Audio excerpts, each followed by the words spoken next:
Nitric acid पढ़ा रहा था। नाइट्रिक एसिड में 2 मेथड्स करा चुका था, बकलैंड-रॉयड की विधि और ओस्टवाल्ड विधि हमारा कंप्लीट हो चुका था। प्रयोगशाला में अमोनिया कैसे बनाते हैं वो भी सब कुछ कंप्लीट हो चुका है। अभी नाइट्रिक एसिड चल रहा है, इसका लास्ट है। इसके बाद मैं आपको स्टूडेंट पढ़ाने वाला हूँ फास्फोरस। फास्फोरस कितने प्रकार का होता है, सफ़ेद फास्फोरस, लाल फास्फोरस, फास्फोरस के कौन कौन से कंपाउंड्स हैं, उनको कैसे बनाते हैं। उसके साथ ही स्टूडेंट हमारे जो चैप्टर है नाइट्रोजन परिवार के तत्व वो समाप्त तो हो जाएगा। इसके बाद मैं आपको ऑक्सीजन परिवार के तत्व पढ़ाऊंगा, फिर हेलोजन परिवार, फिर जीरो ग्रुप। इस तरीके से स्टूडेंट हमारा पी ब्लॉक खत्म हो जाएगा। उसके बाद मैं आपको डी और एफ ब्लॉक के तत्व कराने वाला हूँ, तो टेंशन ना लो यार, बहुत जल्दी खत्म करा देंगे। ओके, तो स्टूडेंट सबसे पहले जानते हैं कि सधूम नाइट्रिक अम्ल क्या होता है। कभी कभी क्या होता है स्टूडेंट, सधूम नाइट्रिक अम्ल के बारे में पूछ लेता है, तो इसलिए मैंने यहाँ पर, मैं नहीं चाहता कि इस बार स्टूडेंट ऐसा कोई भी क्वेश्चन हो जो मैं आपको ना पढ़ाऊँ। हर टाइप का क्वेश्चन आपको क्लियर करा दिया जाएगा, उसकी टेंशन ना लो। तो देखो स्टूडेंट, सधूम नाइट्रिक अम्ल कहते किसे हैं, तो ऐसा नाइट्रिक अम्ल जिसमें नाइट्रोजन के ऑक्साइड, अब ये कौन कौन से होते हैं, NO2 और N2O3, ये घुले रहते हैं, तो हम ऐसे नाइट्रिक अम्ल को क्या कहते हैं स्टूडेंट, सधूम नाइट्रिक अम्ल। आपने नाम सुने होंगे स्टूडेंट सांद्र और तनु नाइट्रिक अम्ल, सांद्र नाइट्रिक एसिड सुने होंगे तो आई डोंट नो अबाउट, और तनु नाइट्रिक अम्ल। अब इनका मतलब क्या होता है स्टूडेंट, तो इसका मतलब यह है कि अगर अम्ल की मात्रा ज़्यादा हो और जल की मात्रा कम हो तो वो होता है सांद्र, और तनु है तो उसका मतलब पतला, पतले का मतलब उसमें पानी या जल की मात्रा ज़्यादा होगी और एसिड की मात्रा कम होगी। तो 2 तरह के एसिड्स हमारे ये होते हैं। और सधूम नाइट्रिक अम्ल क्या होता है स्टूडेंट, ऐसा नाइट्रिक अम्ल जिसमें नाइट्रोजन के ऑक्साइड NO2 है, N2O3 है, ये ज़्यादा मात्रा में घुले रहते हैं, तो ऐसे अम्ल को हम क्या कहते हैं स्टूडेंट, सधूम नाइट्रिक अम्ल कहते हैं। तो उसकी तैयारी ऐसे कर लो कि कोई भी क्वेश्चन आए उसे आप छोड़ के ना हो, वो मैं करा दूंगा, उसकी टेंशन ना लो, क्योंकि नवंबर के बाद हमारे दिसंबर में प्रैक्टिस सेट चलेंगे, अनसॉल्व पेपर्स चलेंगे। ओके, तो स्टूडेंट उसके बाद बात करते हैं फिजिकल प्रॉपर्टीज या भौतिक गुण की। तो जो शुद्ध नाइट्रिक अम्ल है वो रंगहीन होता है, और ये क्या है स्टूडेंट, लिक्विड है। क्या है, रंगहीन होता है। अगर आप उसे देखोगे तो उसमें कोई भी कलर नहीं होता। और अगर हम अवस्था की बात करें तो ये क्या है, लिक्विड फॉर्म में पाया जाता है। ओके, सेकेंड स्टूडेंट, नाइट्रिक अम्ल का जो क्वथनांक है 78.2 डिग्री सेल्सियस तथा हिमांक -41.3 डिग्री सेल्सियस होता है। अब देखो, अगर आपको क्वथनांक और हिमांक के बारे में नहीं पता है तो स्टूडेंट मैं आपको क्लियर कर दूं।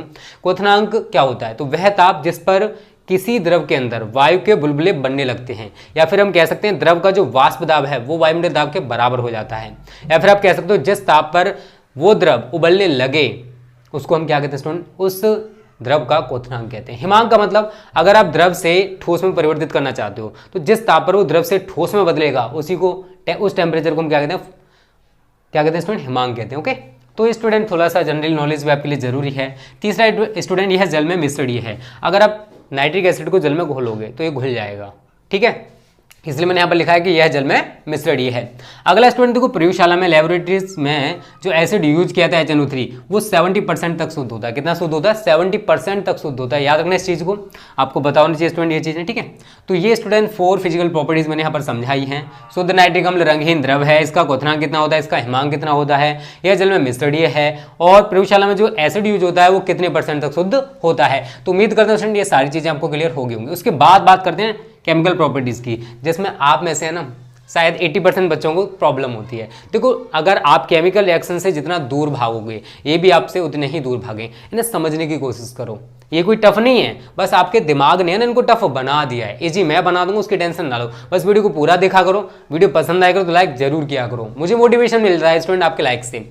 यूट्यूब हमें कोई पैसा नहीं देता लाइक का। ओके, चलो सबसे पहले बात करते हैं स्टूडेंट अम्लीय प्रकृति। अब देखो, आप सभी को पता है सधूम नाइट्रिक अम्ल या नाइट्रिक अम्ल अम्ल है, तो इसका मतलब क्या है कि अम्लीय प्रकृति का होता है। अम्लीय प्रकृति का मतलब क्या है, क्षारों से क्रिया करेगा। किससे क्रिया करेगा स्टूडेंट, क्षारों से। तो यहाँ पर मैं देखो रिएक्शन करा रहा हूँ, NaOH हमारा क्या है, क्षार है।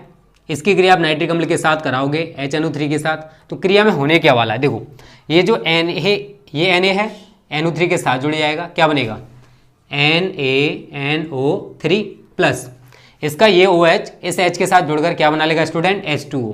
क्या बना लेगा, H2O। तो ये जो बना स्टूडेंट सोडियम नाइट्रेट, ये सूत्र जरूर याद करना क्योंकि आगे जाके तुमको इनकी ही जरूरत पड़ेगी, सोडियम नाइट्रेट। और ये क्या स्टूडेंट, हमारा नाइट्रिक अम्ल। तो देखो, जितनी भी इंपॉर्टेंट केमिकल प्रॉपर्टीज है वो सारी करा दूंगा, उसके टेंशन ना लो स्टूडेंट। और ये हमारा सोडियम हाइड्रोक्साइड बोल दो या कास्टिक सोडा बोल दो। इसी तरीके से अगर मैं एक और क्रिया कराऊँ स्टूडेंट, CaOH का होल ट्वाइस प्लस HNO3, तो यहाँ पर स्टूडेंट एक चीज़ याद रखना, यहाँ पर अगर हम, ये आयनिक यौगिक है, ये भी आयनिक है और ये भी आयनिक हो जाता है, ठीक है। कैसे, देखो CaOH की बात करूँ मैं तो Ca++ OH माइनस, इसके आगे 2 लगाकर तब हमारा ये COH का होल ट्वाइस बनता है। अगर मैं HNO3 की बात करूँ तो क्या लिखूंगा, H प्लस और NO3 माइनस। शायद इतना तो स्टूडेंट आप सभी ने जरूर पढ़ा होगा, क्योंकि अब आप 12th में पढ़ रहे हो तो बेसिक वाली चीज़ें जरूर पढ़ के आए होंगे। अब देखो, अगर हम कोई कंपाउंड बनाना चाहते हैं तो प्लस वाला इस माइनस के साथ जुड़ेगा और ये प्लस वाले इस माइनस के साथ जुड़ेगा। अब जरा देखना, इस पर तो वैलेंसी 2 है, इस पर वैलेंसी 1 है, बराबर कब होगी, जब मैं इसमें भी 2 से गुणा कर दूंगा। तो क्या बन जाएगा स्टूडेंट, जोड़ो उन दोनों को, CaNO3 का होल ट्वाइस बन जाएगा। ठीक है ना, जो हमने आगे 2 लगाए ना वो उसके बेस में पहुंच जाता, बस इतना याद रखना। प्लस सेम आप यहां पर करोगे, 2H प्लस 2H माइनस क्या बनेगा, 2H2O। इसका नाम क्या है स्टूडेंट, कैल्शियम नाइट्रेट। देखो ये चीज भी आपको रटनी है, CO को क्या कहते हैं, कैल्शियम, और NO3 को क्या कहते हैं, नाइट्रेट। तो क्या नाम बना इसका, कैल्शियम नाइट्रेट। क्या बनेगा, कैल्शियम नाइट्रेट। सेम यहां पर था सोडियम नाइट्रेट, सोडियम नाइट्रेट। ठीक है, तो इसका नाम लिख सकते हो आप सभी, कैल्शियम नाइट्रेट, कैल्शियम नाइट्रेट। तो रिएक्शन टफ नहीं है स्टूडेंट, अगर यही रिएक्शन आप 2-4 बार कर लोगे ना तो आपको ऑटोमेटिक ये रिएक्शन तैयार हो जाएगी। Practice makes perfect. सबसे जरूरी जो है आप सभी के लिए वो है प्रैक्टिस। जितनी ज्यादा प्रैक्टिस करोगे उस सब्जेक्ट में आप उतने ही माहिर हो जाओगे। मैथ पढ़ते हो ना, बार बार सवालों को निकालते हो तो क्या होता है, सवाल आपको आंखों मतलब उंगलियों पर हट जाते हैं, उंगलियों पर तैयार हो जाते हैं, होता है सभी। तो फिर केमिकल रिएक्शंस को भी उसी तरीके से ट्रीट करो। क्या ये टफ है, ये भी बहुत ईजी है, बस समझने की कोशिश करो। ओके, कैल्शियम हाइड्रोक्साइड इसका नाम है, जिसको हम बुझा हुआ चूना भी कहते हैं। तो नाम लिख सकते हो, लिखना चाहते हो तो। उसके बाद स्टूडेंट ऊष्मा का प्रभाव। ऊष्मा का प्रभाव का मतलब क्या है कि अगर आप नाइट्रिक अम्ल को गर्म करोगे तो गर्म करने पर ही क्या हो जाता है, विघटित हो जाता है, टूट जाता है। किस किस में टूटता है वो मैं आपको यहाँ पर बताने वाला हूँ। तो यहाँ पर स्टूडेंट रिएक्शन होते हैं, 4HNO3 लेते हैं हम यहाँ पर।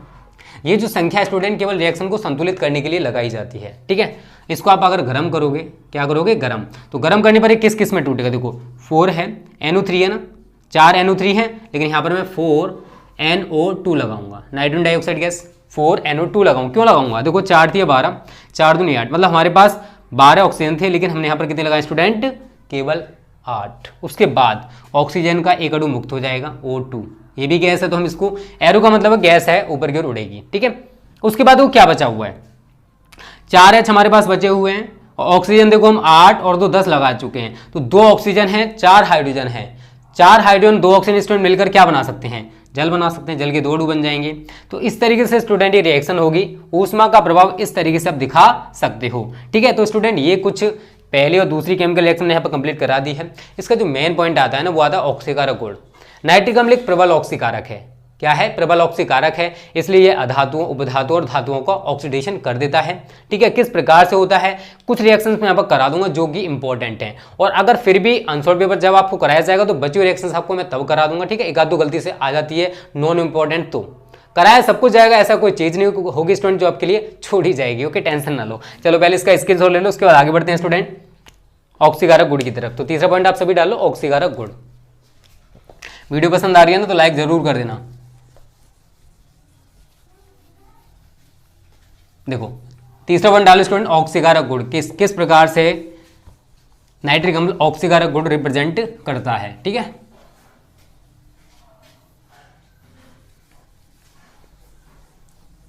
नाइन्टी प्लस दिलवानी गारंटी है, टेंशन ना लो, बस मेहनत करते रहो। मेहनत आप सभी के साथ हम करने के लिए तैयार हैं, हमारी पूरी टीम करने के लिए तैयार है। ओके, तो तीसरा पॉइंट डालो स्टूडेंट, ऑक्सीकारक गुण। किस प्रकार से ऑक्सीकारक गुण होता है स्टूडेंट, पहले आपको वो समझना है। ठीक है, क्योंकि सबसे ज्यादा मेन पॉइंट है इस चैप्टर का ऑक्सीकारक गुण, क्योंकि अगर आपको ऑक्सीकारक गुण नहीं आता है तो स्टूडेंट आप कुछ नहीं कर पाओगे। अब कैसे होगा वो समझ लो। देखो ऑक्सीकारक गुण है 2HNO3, नाइट्रिक अम्ल पहले दिखा दे रहा हूँ कैसे रिएक्शन होती है। तो ये टूटता है 2NO2 plus H2O plus Nestor oxygen या नवजात ऑक्सीजन जिसको हम बोलते हैं। इस प्रकार से नाइट्रिक अम्ल का ऑक्सीडेशन होता है। ठीक है, कैसे कैसे होता है, ये नाइट्रिक एसिड है आपका, किस किस में टूटा, देखो 2N, यहाँ से 2 दूनी 4 ऑक्सीजन लगा दो, 2NO2। उसके बाद वो क्या है, H2O, तो 2 H है, एक ऑक्सीजन यहाँ से लगा दो, H2O। अब क्या बचा, देखो 2 दूनी 4 और एक 5, टोटल ऑक्सीजन हमारे पास कितने थे, 6 में से 5 हम यहाँ लगा चुके हैं, एक बचाना उसको हम यहाँ पर लगा देंगे, ये कहलाती है नवजात ऑक्सीजन, नेस्टर ऑक्सीजन। बस आपको इतना समझना है, ये इसका ऑक्सीकारक गुण हो गया। कैसे अधातुएं, धातुएं और धातुओं का ऑक्सीडेशन होता है वो मैं आपको बताने वाला हूँ। देखो सबसे पहले स्टूडेंट मैं यहाँ पर पॉइंट वाइज कराने वाला हूँ। नंबर 1, सल्फर का नाइट्रिक अम्ल द्वारा सल्फर का सल्फ्यूरिक अम्ल में ऑक्सीकरण, सल्फ्यूरिक अम्ल में ऑक्सीकरण किस प्रकार से ऑक्सीकरण होने वाला है आपको वो समझना है। देखो पहली जो रिएक्शन है स्टूडेंट ये तो कॉमन रहेगी, इसको तो आप एक बार लिख लो। 3-4 जितने पॉइंट्स मैं कराऊंगा सभी में ये वाली रिएक्शन कॉमन है, ठीक है। तो 2HNO3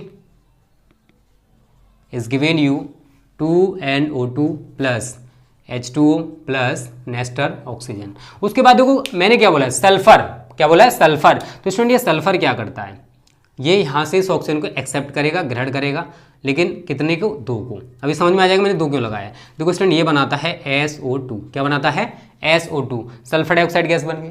लेकिन आगे भी इसका ऑक्सीडेशन होने वाला, तो ये SO2 प्लस H2O प्लस एक और नेक्स्ट ऑक्सीजन यहाँ से आ जाती है, ऐसे करके, ठीक है। अब क्रिया होने वाली, समझना स्टूडेंट। देखो पहली वाली रिएक्शन तो कॉमन है, जैसे यहाँ वहाँ लिखी वैसे मैंने यहाँ पर लिख दी। सल्फर क्या करता है, सबसे पहले नवजात ऑक्सीजन जो यहाँ पर बनी है उससे क्रिया करेगा और SO2 बना लेगा। लेकिन इस SO2 का फिर से ऑक्सीकरण हो जाता है, कैसे होता है, ये SO2 है, H2O और नवजात ऑक्सीजन, ये फिर आपस में क्रिया करके देखो क्या बनाएंगे, H2 है, H2 लगा दो, S ये रहा, एक को ये रहा, एक को ये रहा, 2 ये रहे, तो H2SO4, तो सल्फ्यूरिक अम्ल बन गया। अब स्टूडेंट देखो इसको कॉम्बिनेट करके अगर रिएक्शन को आप लिखोगे तो कैसे लिख सकते हो वो मैं आपको बताने वाला हूँ। समझना एक चीज़ को बहुत बारीकी से समझाऊंगा, टेंशन ना लो। देखो अगर मैं बात करूँ, मैंने यहाँ पर कितने नवजात ऑक्सीजन लगाए, तो 2 और 1 3, और यहाँ पर आप देख रहे हो केवल सिंगल है। कब बराबर होंगे स्टूडेंट, जब मैं इसमें 3 से गुणा कर दूंगा। तो सबसे पहले ऊपर वाली रिएक्शन में 3 से गुणा करोगे, उसके बाद वो क्या क्या कट रहा है उसको काट दो। ये तो नवजात ऑक्सीजन 3 इधर साइड हो जाएंगे और 3 इधर साइड हो जाएंगे, तो ये तो पूरा कैंसिल हो जाएगा। और क्या कट रहा है जरा देखना, SO2 से SO2 कट जाएगा, और कुछ बच रहा है स्टूडेंट, जरा देखो। और H2O से आप H2 बाद में घटा देना, क्योंकि यहाँ पर सिंगल H2 है, यहाँ पर देखोगे तो 3H2 है। अब देखो रिएक्शन को कॉम्बिनेट करके लिखो, 3 का गुणा 2HNO3 में करोगे तो 3 दूनी 6, तो 6HNO3 प्लस का निशान लगा दो। उसके बाद देखो यहाँ पर हमने क्या ले रखा है स्टूडेंट, सल्फर ले रखा है, तो S लगाओगे, S प्लस, और ये वाला H2 लगा दो, S प्लस H2। देखो इस इधर एरो के इधर इधर के बाद इधर साइड लिखने हमें, और एरो के बाद के उधर साइड, तो एरो लगा दोगे क्योंकि अब इधर साइड कुछ भी नहीं बचा हुआ। अब देखो क्या बना यहाँ पर, 3 दूनी 6, 6NO2 बना, प्लस 3H2O है, क्या है, 3H2O है। इसमें से एक H2O घटा दो तो क्या बनेगा स्टूडेंट, यहाँ से इसको हटा देते हैं, तो यहाँ 3H2O में से एक H2O गया तो 2H2O बचा। उसके साथ साथ देखो क्या रह गया स्टूडेंट, H2SO4 बच गया, तो यहाँ पर हम H2SO4 को लिख देंगे। इस तरीके से हमारी रिएक्शन हो जाएगी, बहुत ही इजी रिएक्शन है। अगर मैं आपको एक पद में करके दिखा दूं तो इस तरीके से रिएक्शन होती है, लेकिन यहाँ पर समझ में नहीं आएगी कैसे रिएक्शन हुई है। क्या हुआ स्टूडेंट, सबसे पहले ये जो था मैंने जैसा है वैसा लिख दिया। उसके बाद क्या हुआ, सल्फर नवजात ऑक्सीजन को एक्सेप्ट करेगा, SO2 बना लेगा। ये SO2 क्या करता है स्टूडेंट, जल और नवजात ऑक्सीजन से क्रिया करके H2SO4 बनाता है। देखो आप कोई भगवान नहीं हो कि एक बार में आपको सब कुछ समझ आ जाएगा। इस रिएक्शन को जब आप 2-3 बार करोगे ना, खुद समझने की कोशिश करोगे। देखो कोई भी टीचर आपको पढ़ा रहा है 100% कोई भी सेटिस्फाई नहीं कर पाता है। हो सकता है कि किसी बच्चे के 20% दिमाग में आ रहा हो, किसी 30, 40, 50, 60, वो डिपेंड करता है कि आपने कंसिस्टेंसी किस तरीके से बनाए रखी थी। क्योंकि जब आप पढ़ रहे हो तो आपका दिमाग कहीं ना कहीं भटक रहा होगा, उसको कंसिस्टेंट करो तब आपकी समझ में ज़्यादा आएगा। तो उम्मीद करता हूँ ये रिएक्शन कैसे हुई है क्लियर होगी। नाम की बात करें तो ये क्या नाइट्रिक एसिड है, ये क्या हमारा नाइट्रिक अम्ल है, और ये क्या स्टूडेंट हमारा सल्फर है, और ये हमारा सल्फ्यूरिक अम्ल, ठीक है, सल्फ्यूरिक अम्ल। क्योंकि इनको जरूर याद रख लेना स्टूडेंट, अगर आप केमिकल रिएक्शन सीखना चाहते हो तो। नाइट्रोजन डाइऑक्साइड है, ये जल है, तो इस प्रकार से नाइट्रिक अम्ल द्वारा सल्फर का सल्फ्यूरिक अम्ल ऑक्सीकरण हो जाएगा। तो जल्दी से इसको उतार लो, पहला जो ऑक्सीकारक गुण है वो कंप्लीट हो चुका है। ओके चलो आगे बात करते हैं स्टूडेंट नेक्स्ट रिएक्शन की। देखो वीडियो पसंद आ रही है ना तो लाइक जरूर कर देना, ठीक है ना। चलो इसको मिटा दें अब। चलो आगे देखो स्टूडेंट कैसे रिएक्शन होने वाली है। मैं आपको 3-4 पॉइंट ऑक्सीकारक गुण के कराने वाला हूं, क्योंकि बोर्ड में पूछता है तो 2 तो जरूर आपको करके आने हैं, ठीक है। नाइट्रिक अम्ल के 2 ऑक्सीकारक गुण लिखे तो आप इनमें से कोई भी 2 करके आ सकते हो, जो कि आज मैं आपको 3 या 4 कराने वाला हूं। ओके तो पहला कंप्लीट हो चुका है, दूसरा होगा स्टूडेंट नाइट्रिक अम्ल द्वारा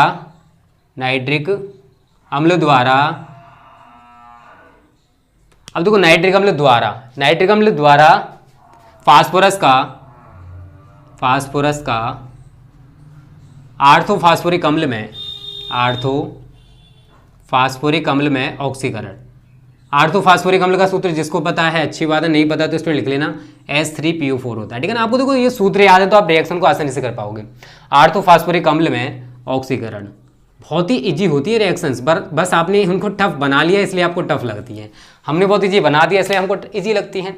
अब देखो रिएक्शन मैंने बोला था पहला पॉइंट जो स्टूडेंट वो सेम रहेगा, तो 2HNO3 is given you 2NO2 plus H2O plus नवजात ऑक्सीजन। तो पहली रिएक्शन जो है वो सभी में कॉमन होने वाली, जितनी भी मैं आपको ऑक्सीकार्बोनेट कराऊंगा। उसके बाद फास्फोरस लोगे, यहाँ पर 2P लेना है, 2P प्लस नवजात ऑक्सीजन लोगे, लेकिन यहाँ पर कितने लेने हैं स्टूडेंट 5। क्यों? क्योंकि देखो आपको यहाँ पर जो बनेगा ना कंपाउंड क्या बनेगा, देखो P कितने हो गए आपके पास दो, तो P2O5 बनेगा। क्या बनेगा? P2O5 फास्फोरस पेंटा ऑक्साइड। ठीक है, तो 2P 5O क्या बनाएंगे, P2O5 बनाएंगे।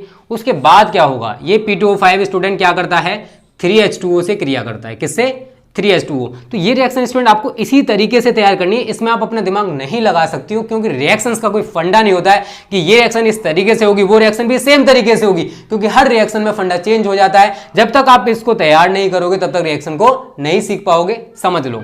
अब रिएक्शन कैसे होगी वो समझ लो। इज गिवन यू कितने H है यहाँ पर 6 है ना, तो 2H3 लगा दो, 2H3 लगा दो।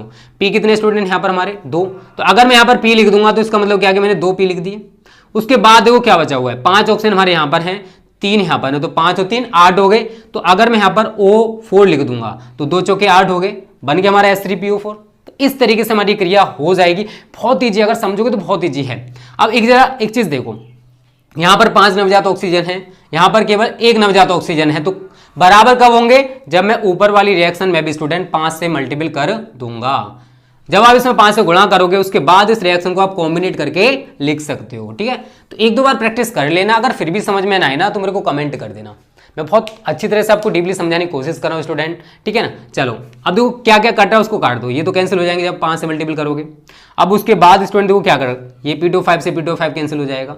अब ये 3H2 है, यहाँ पर देखोगे तो कितने पे H2 है 5, तो 5 में से आप 3 घटाओगे, वो बाद में हम घटा देंगे। तो सबसे पहले लिखो 2HNO3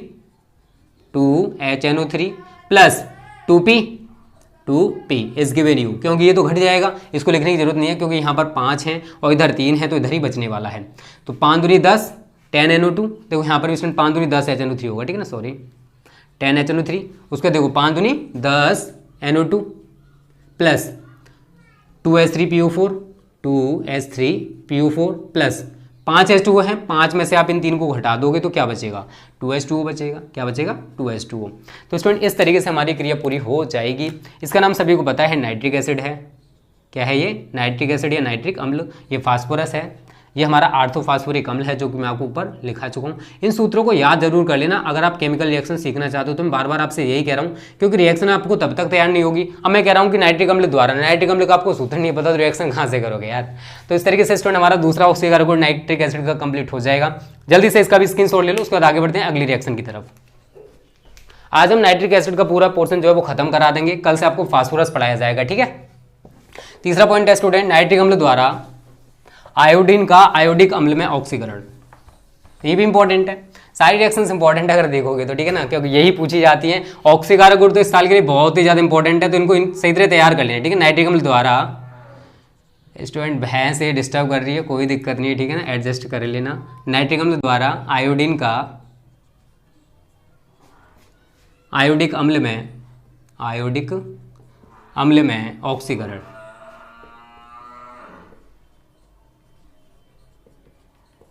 ठीक है, अब देखो नाइट्रिक अम्ल क्या करेगा, किस तरीके से आयोडीन का आयोडिक अम्ल में ऑक्सीकृत करेगा। अभी जो रिएक्शन कराई ना, ज्यादातर चीजें उसकी तरह ही होने वाली, थोड़ी बहुत चीजें चेंज होंगी, वो मैं आपको बता दूं कैसे चेंज होने वाली। देखो सबसे पहले स्टूडेंट क्या होने वाला है, ये जो रिएक्शन है आप सभी को पता है कि कॉमन है, सभी में सेम रहने वाली है। 2HNO3 is given you 2NO2 plus H2O plus Nestor oxygen.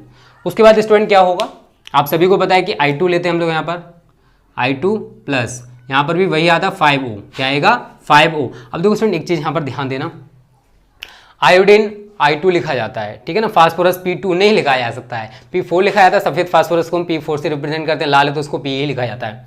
अब देखिए I2 क्या करेगा स्टूडेंट, यहाँ से जो नवजात ऑक्सीजन बन रहे हैं इनसे क्रिया करेगा। क्या करेगा, इनसे क्रिया करेगा। तो 5O, तो यहाँ पर क्या बनेगा I2O5। क्या बनेगा, I2O5। उसके बाद क्रिया क्या होगी स्टूडेंट वो समझ लो। इस I2O5 को हम यहाँ पर लेके आएंगे, प्लस ये H2O से क्रिया करेगा। किससे क्रिया करेगा, H2O से। और क्या बनेगा जरा ये देखो, H कितने दो, तो 2H लगा दो। आई भी कितने 2, तो मैं अगर यहाँ पर आई लिख दूंगा तो इसका मतलब क्या स्टूडेंट की 2 आई लिख चुके हैं। ऑक्सीजन जरा देखना 5 और 1 6, तो मैं यहाँ पर क्या लिखूंगा O3, तो बन गया HiO3। यही हमारा आयोडिक अम्ल। क्या स्टूडेंट, यही आयोडिक अम्ल। तो रिएक्शन तो बहुत ईजी है, बस थोड़ा सा समझने की कोशिश करो तो रिएक्शन को आप आसानी से चुटकियों में कर पाओगे। I2O5 से I2O5 को काट दो। अब यहाँ पर देखना कितने नवजात ऑक्सीजन है, 5। ऊपर जरा देखोगे तो कितना सिंगल, तो क्या करोगे इसमें 5 से मल्टीपल कर दोगे, पहले 5 से मल्टीपल। अब H2O भैया 5 H2O इधर हैं, 1 H2O घटाओगे तो H2O इधर ही बचने वाले हैं। सबसे पहले आप क्या करोगे, मल्टीपल कर दो, 5 दूनी 10, 10 HNO3 प्लस ये कट गया हमारा, ठीक है ना। I2 इज गिवन यू 5 दूनी 10 NO2 बन जाएगा स्टूडेंट, क्या बन जाएगा 10 NO2 प्लस उसके बाद 2HiO3 प्लस 5 एकम 5 मतलब 5 H2O है, यहाँ पर 1 H2O है, क्या बनेगा स्टूडेंट, 5 में से घटाओगे तो 4 H2O बन जाएगा। क्या बन जाएगा, 4 H2O। ये है हमारा आयोडिक अम्ल। क्या है ये, आयोडिक अम्ल। और ये है स्टूडेंट हमारा आयोडीन है, ये नाइट्रिक एसिड है। तो इस तरीके से स्टूडेंट ये भी पॉइंट हमारे क्लियर हो जाएगा। तीसरा ऑक्सीकारक गुण है नाइट्रिक एसिड का। तो उम्मीद करता हूँ यहाँ तक आपको सब कुछ क्लियर हो गया होगा। जल्दी से इसका भी स्क्रीनशॉट ले लो स्टूडेंट। अब देखो वीडियो पसंद आ रही है लाइक कर देना। वीडियो थोड़ी सी बड़ी हो सकती है, कोई दिक्कत नहीं, चलेगा, क्योंकि हमको तुम्हारा कोर्स कंप्लीट कराना है, इसलिए बड़ी बड़ी वीडियोस बनानी पड़ेंगी कुछ। ओके, टेंशन अलग, कोर्स की टेंशन तो आप बिल्कुल छोड़ ही दो, क्योंकि आप सभी को पता है कि हम फिजिक्स एंड केमिस्ट्री की 4 वीडियोस प्रोवाइड करते हैं, तो कैसे कोर्स कंप्लीट नहीं होगा। ठीक है, तो स्टूडेंट इस तरीके से ऑक्सीकारक गुण तो हमारा कंप्लीट हो गया। चौथा पॉइंट डालो आप।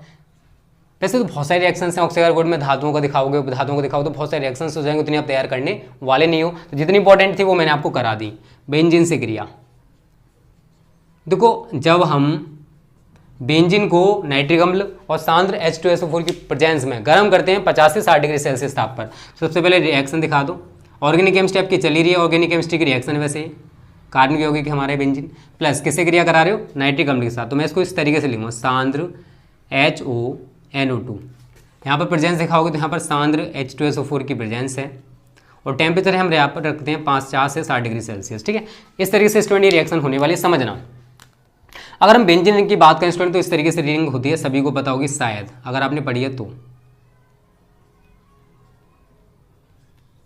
ये हमारी बेंजीन रिंग है, सभी जगह हाइड्रोजन लगा होता है, इस तरीके से हाइड्रोजन लगा हुआ है। ठीक है, और द्विबंध एकांतर क्रम में पाए जाते हैं। ये हमारी कैलकुलस संरचना है जो वैज्ञानिक कैलकुलस ने दी थी, और डेटा से बाद में प्रचलन चला, इसलिए इस तरीके से भी इसको लिखा जा सकता है।